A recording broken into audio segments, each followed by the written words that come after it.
What's up, guys？ 最近呢 ，Canon 出了一支非常有用的镜头，15到30的 RF 小支的变焦镜。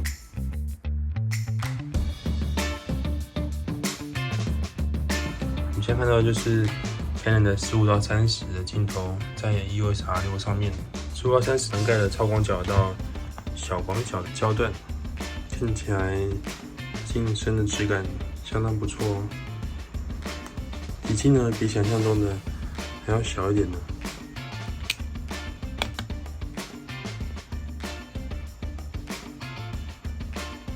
光圈比较小，是4.5到6.3，口径呢是67。我们看一下15到30跟传统 EF 的1635大小的比对，是1635二代，就是15到30 EOS R 跟头上面，15到30呢体积小很多。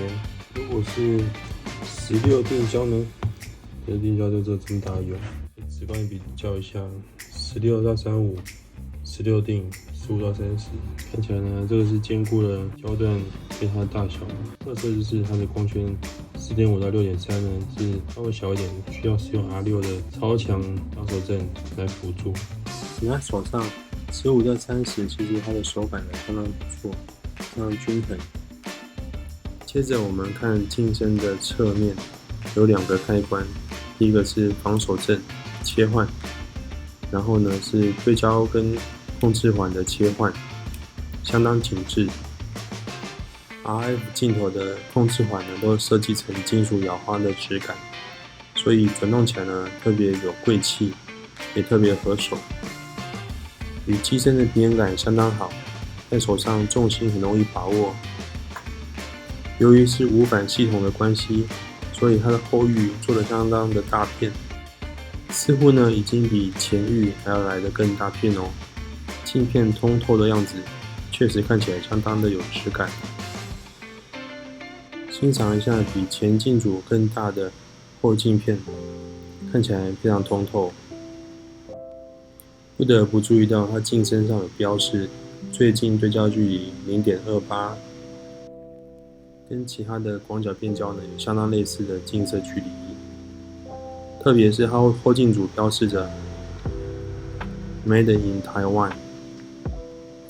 想起另外一支16定焦呢，它也是 Made in Taiwan， 同样的也都在接环处有打上台湾的标志，所以要记得爱用国货，这2支都一定要入手哦。16定焦虽然非常的小颗，镜片也很小片，但是透过光线折射，有非常明显的非球面的那种曲线的反射感。我们看一下它的成像到底怎样吧。好，现在呢，我们使用 Canon EOS R 来30秒长曝，记录一下台南国华街的夜景。EF-L 镜稳定良好的发射与细节描写，看起来很舒服。使用 Canon 的 RF16 定焦，16定焦镜非常小巧，体积呢非常宜人，同时携带起来完全没有压力。拍出来的成像鲜明高反差，也很锐利哦。由于是数位矫正的关系，所以它的形变呢，其实很明显的跟光学矫正的1635的畸变看起来是不太一样的。好的，现在我们使用 Canon RF 15到30的这颗新的变焦镜呢，来进行30秒的长曝。镜头在使用的时候，15呢会往前伸一点。OK， 完成了。我们现在看一下效果怎么样。15呢会比16再广那么一些，参数呢是30秒 f/22，这是3个镜头是一样的哦。3个镜头的细节呢，看起来是16定焦最清楚，再来是15的变焦镜，1635的 L 镜呢看起来反差是最低的，边角画质呢也是16最清楚，然后再来是15的变焦镜。EF 的1635依然很清晰，但是少了一点锐利感，但3者的差距其实微乎其微，非常难分辨哦。好，现在我们再看一次，如果是 F11的表现呢，我们看到3支镜头依然非常的接近，最清楚的还是16定焦镜，15到30也是非常清晰，而1635的 EF 镜呢就显得比较柔和些。好，现在我们再用手机一起来测试一下。Right， 这是我们使用 iPhone 14 Pro Max 所做的同样经纬的角度比较。iPhone 的计算摄影非常的强大，像素的亮暗部呢都清晰的呈现，但是过度锐化有点失去真实感。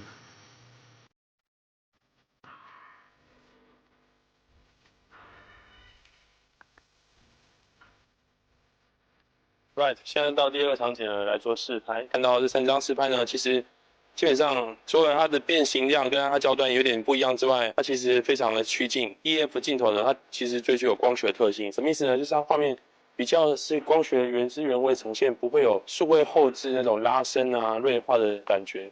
可是论光学素质的话，其实这3张我们放大看的话，其实会发现，其实16定焦还是最清晰的，15到30呢，看起来也相对清晰，但不像其他2颗镜头已经有说光圈到6.3了。这3支广角镜头啊，在 EOS R 拍摄夜景的时候，在拍摄任务上3支都非常胜任。拍摄各式题材啊，充分利用超广角的后视张力呢，都可以获得非常有冲击力的画面。比如说拍车辆的时候，如果想要保持外观正确的透视的话，可以使用30端稍微小广角的，带点透视感。如果是用到15端呢，它透视就会非常强烈。注意一定要将物体呢9宫格中央，避免物体的造型过于扭曲。如果使用超广角的话，必须要注意尽量让我们的水平线、垂直线呢都能够没有扭曲的呈现，这样呢就可以让物体跟空间呢得到一个最自然的状态。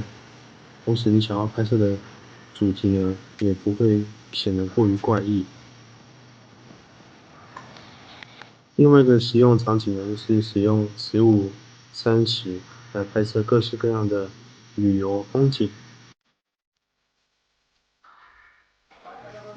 比如说拍摄名胜古迹的时候，可以利用小广角来切取，以及其他广角近拍很近的特性呢，来拍一些很强烈透视的特写。甚至呢，拍摄一些细节的时候，可以让它比以往常看到的画面呢更加具有冲击力，更加具有透视感。带有强烈的图像表达性，善用近大远小的特质呢，可以让你的摄影作品多带一点空间感，而且只要变焦呢，可以快速取得多种不同透视感、空间感的摄影作品。